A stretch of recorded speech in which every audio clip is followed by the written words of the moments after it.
So when working on an AC system, for this particular car, the only thing I was worried about was, the evaporator core inside the dashboard leaking. I'm beginning to believe that less, but it's something that's done from under the hood. It's a pain in the neck because you got to take off the whole heater core cover here first, and then this back cover all the way around, all the way under there. So it's not something you really want to mess with, but I took off the front hose here. You see this hose here was done, but where that connects, it connects at the bottom of this guy. And if you look at it carefully, it was probably tight, and they try to break it free, and it's totally bent, and I think it's seeping out of there. Number one, it's dirty. It's wet dirty, All these other hoses were actually dry, but they're, 1962 to 2022. This is 60 years old. So you reuse the ends, most likely. And I can put new hoses on here. I have a crimper. And I want to make sure this guy works here too, because there's something going on here with that usually. And I think this is supposed to spin off, and it didn't want to spin off. That's why I took off the whole flange.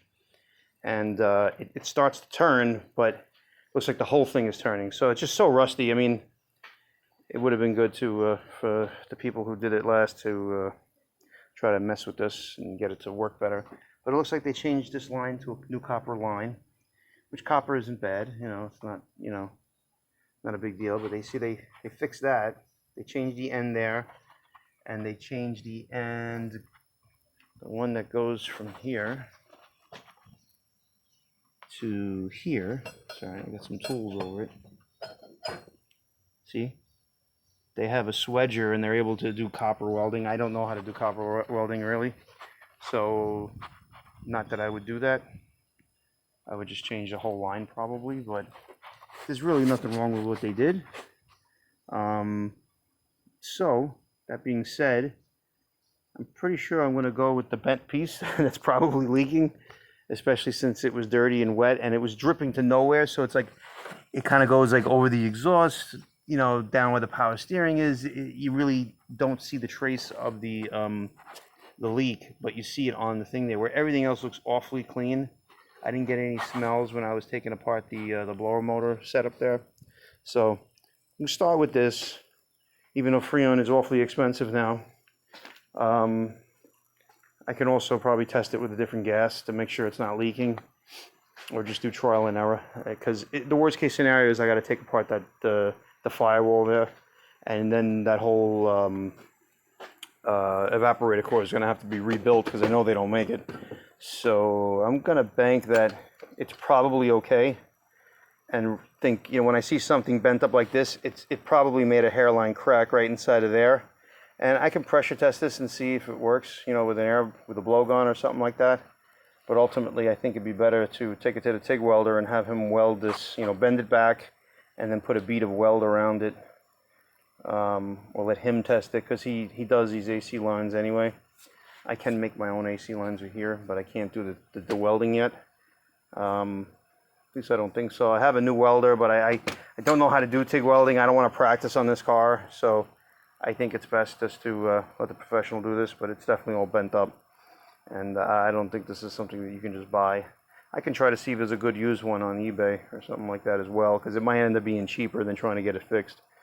So that's where I'm at with the AC. Let's see.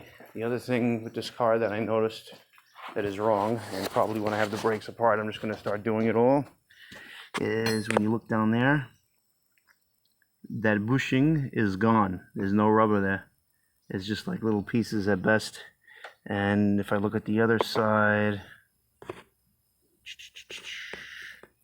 it's better, but it's still very, pretty close behind.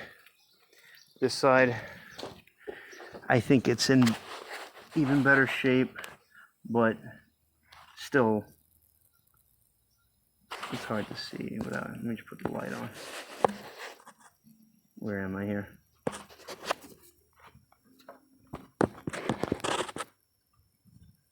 Yeah, at least there's some rubber on that. And this guy I really can't see with the alternator in the way. But, you know, this just goes to show you the bushings are getting old.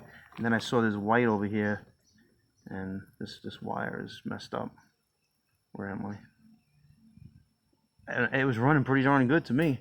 I don't want to just put black tape on that, but these are MSD wires that somebody put, so it looks like whether the old ones, the old holders were, you know, not really big enough for these.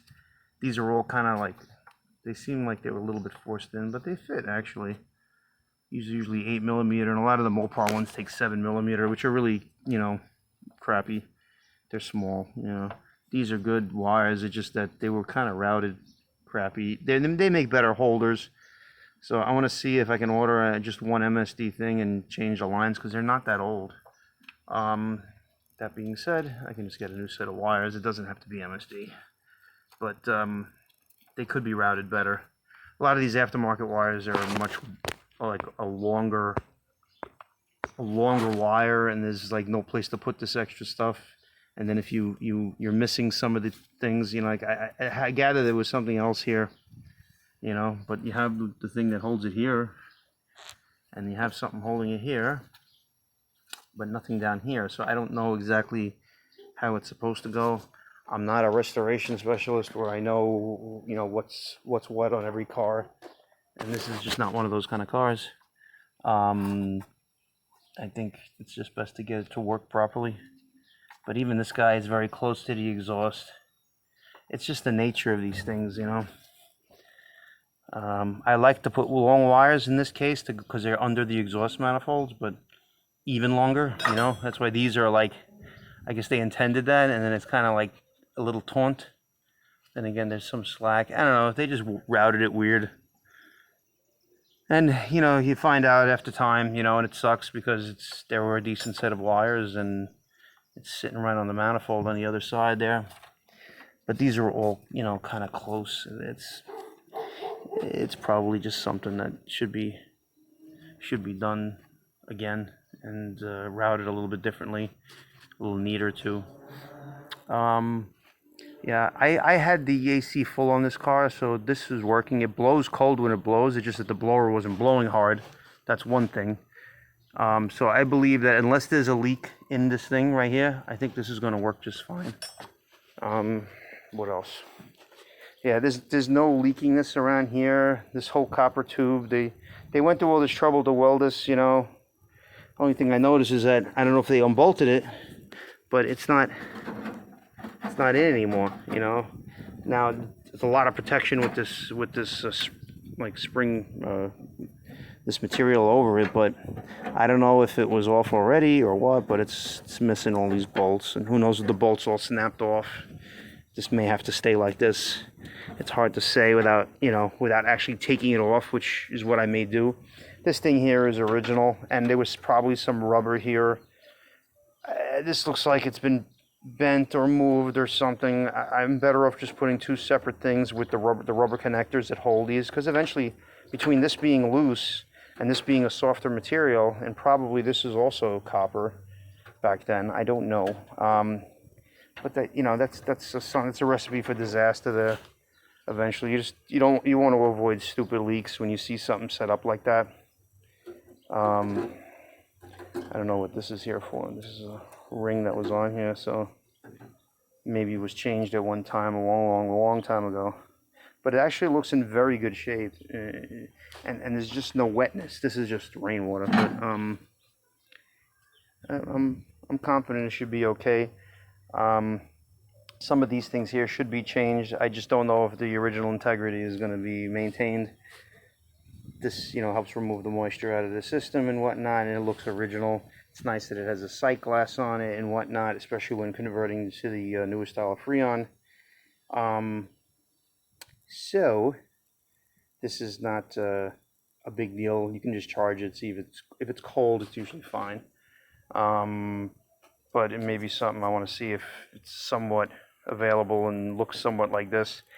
It's a very big one. A lot of the aftermarket ones are only like this tall, you know. This one being 60 years old and this big might be better than a new one even, you know.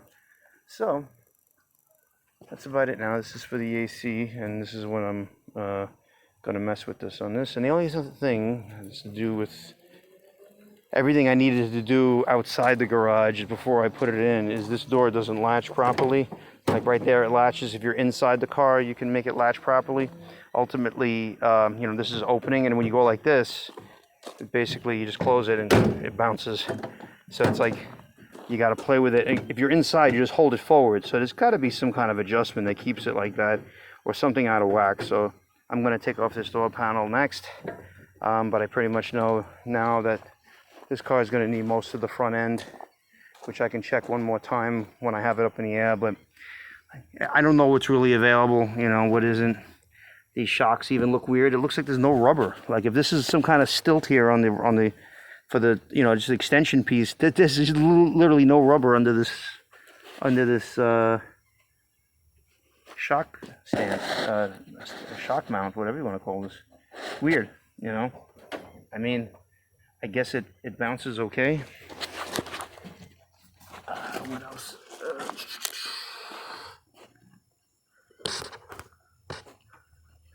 I think the sway bar bushings don't look bad. Those bushings, I usually got to go. They're all dry rotted and cracked.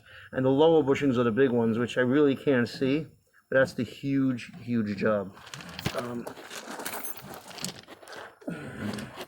And I have a good trick for doing them, you know, on the bench. But oh yeah, there's nothing. I don't think there's anything left. There's more left than I expected, but still, that's gone. That bushing's gone, and that means so much. The whole car will end up wobbling back and forth, and these shocks are definitely old. It's been a while.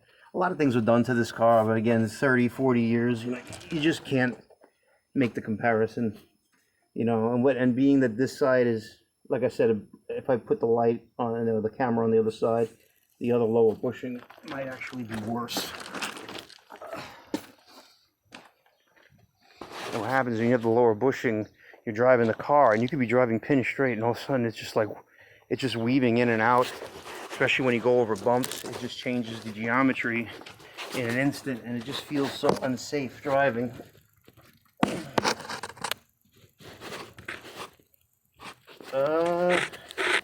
Yeah, that looks worse, for sure. My God. Yeah.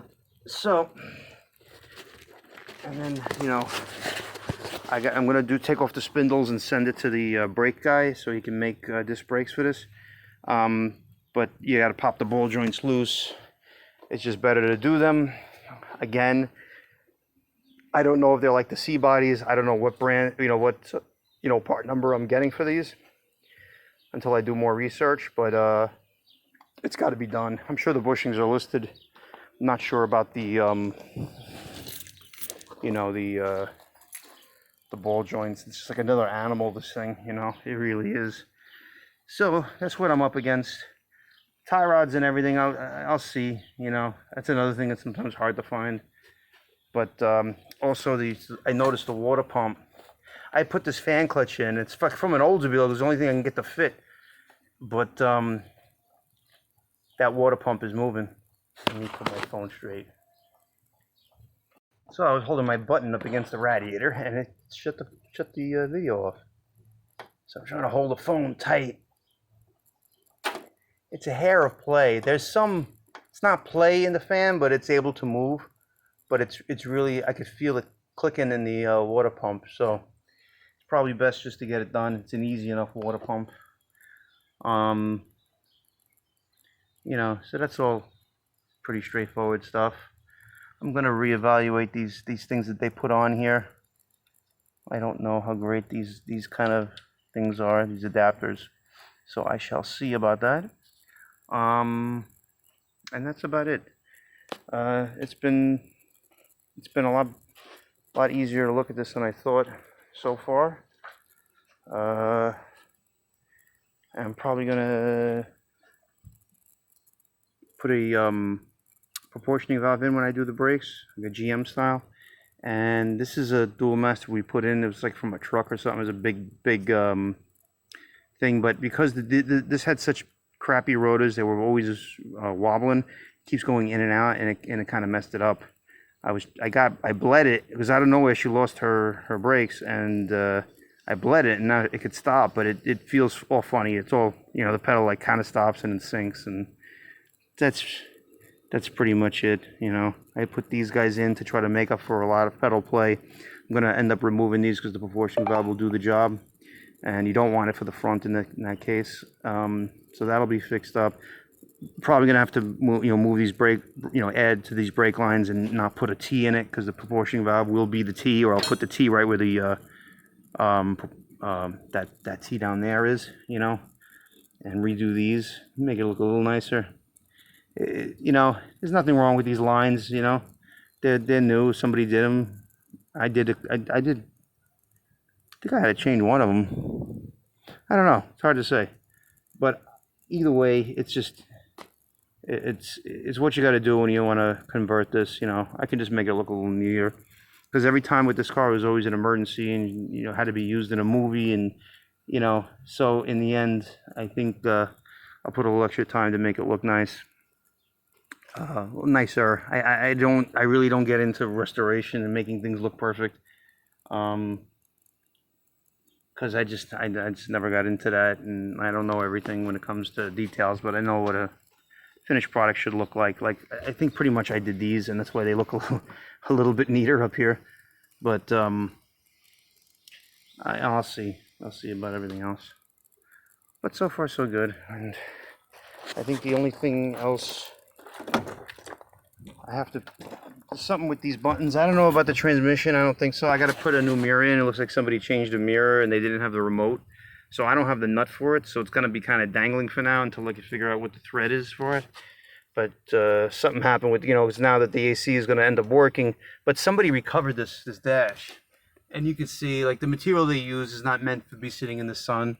Like, the guy probably had a garage, and she does not have a garage, actually, or sometimes she doesn't. So this all, like, starts to expand and everything. So, or it's shrinking, or whatever you want to call it.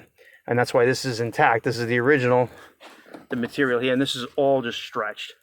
So I don't know what I can do with that, but I'm gonna make sure all these switches work. I gotta make sure the blower motor is going to work on all speeds, because this is how the blower motor works, and you pull it in and out. It's very cool but weird. That's the temperature. I think that's the cable I moved. No, it's not even that cable. What does this cable go to? Apparently somewhere else, probably under the hood. I guess I'm trying to figure out what the hell that thing's for. I guess it moves on one of these guys. Yeah, some of these buttons don't even want to move, So I don't even know what I'm up against here. Oh my god! It probably because it's disconnected. There's something going on here, or maybe this cable is messed up, and it's part of the problem. Some of these things get seized up over time. I thought it worked. Some of these, you can see it moves, but I guess it doesn't need to move much. But maybe there's a way to lubricate it, So if there's a way to lubricate it, it'll probably make it a lot better. I don't want to hit that because it'll pop it out of neutral, even though the brake is on. So far, so good. Like I said, I'm going to take apart this door now, and I'm going to free up that AC line that is stuck on that flange for the front of the compressor.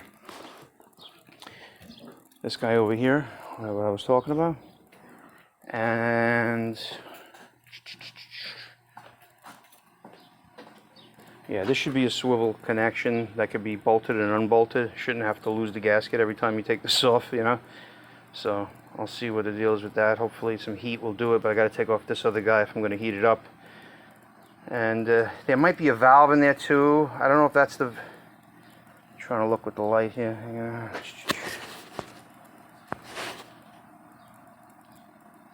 Yeah, I don't want to ruin anything that isn't, like if this can be unscrewed, that's fine. But a lot of these aluminum ones, once you take them off and put them on, you can't use them again. So I'll see. I need to buy new ones. But that's most likely the problem. They were rough taking out. They didn't even realize that it was just bending. It's one of those things that can bend easily. What are you gonna do? So I'll figure out what I can do with this and what's available, and do a lot of research tonight. Get a parts list and start getting to work on this by Monday. Again, this is the motor, and now just to show you, look what happened to the windings after I got a light in there. Like this just like a stray wire in there. And like I said, I was able to move this with the cage on it, but my fingers, it's really hard. Something tells me this motor is rebuildable, but I'm sure the new motor that's available is better. Everybody tells you can use it as the same plug. Okay. The only thing it doesn't have is this. This is a negative. So a lot of these old motors, they worked on different principles, or they worked on principles that allowed you to, you know, it go revert. It can go both ways then. So it's very possible there's something to do with that. But I have a feeling it's just an extra ground that they gave it because of how it's wound up, and the modern motors are just not going to have that issue. So the ground is something I can just run a new wire from the mounting spot to the same spot where this was in the car.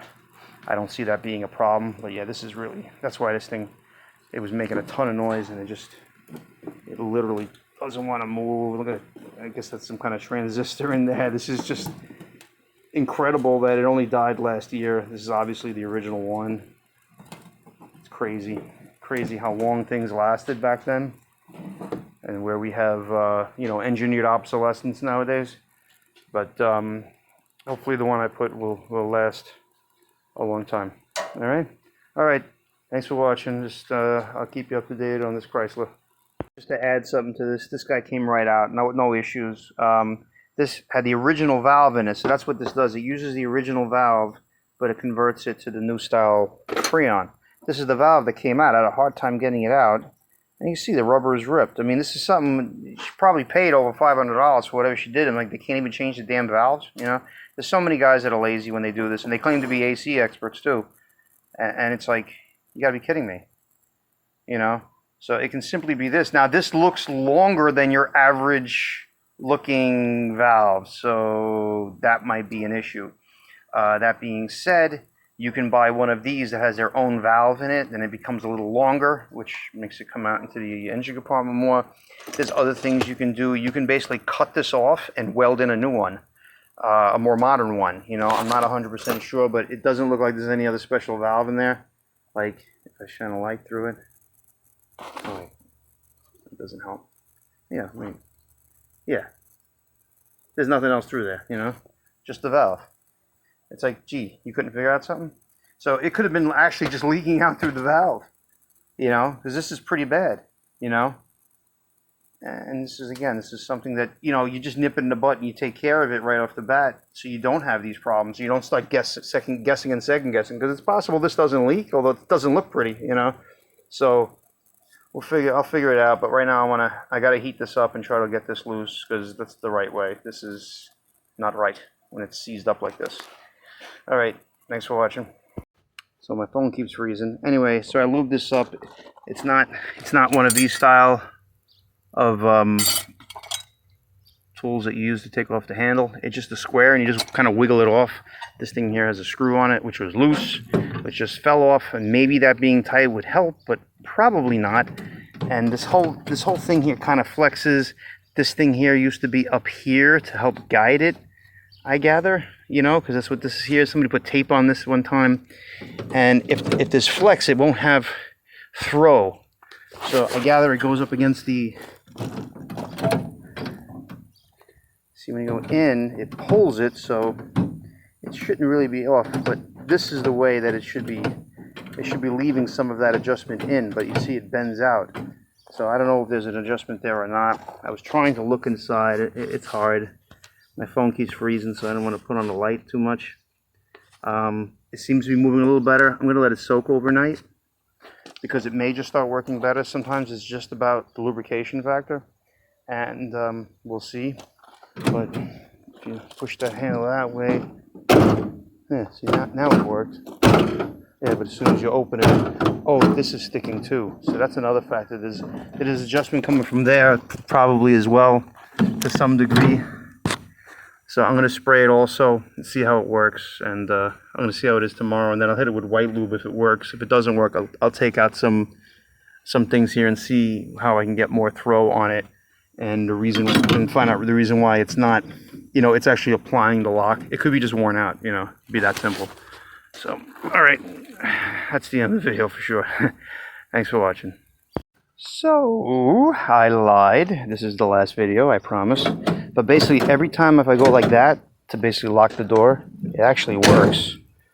Now that I've lubed it. But the second time it doesn't do it, you know. So there's definitely some issue. It's been about a half hour since I've lubed it, and I've been kind of constantly lubing it. So I don't know if it'll get better overnight. But I might have to just take out that lock mechanism. There might be one part that's actually like going sideways, like there's a rivet there. Sometimes you could pound it back flat. Sometimes you could drill it out and put a new rivet or something like that. Essentially like rebuilding the part that's bad in it. See right there, it's basically what happens is that,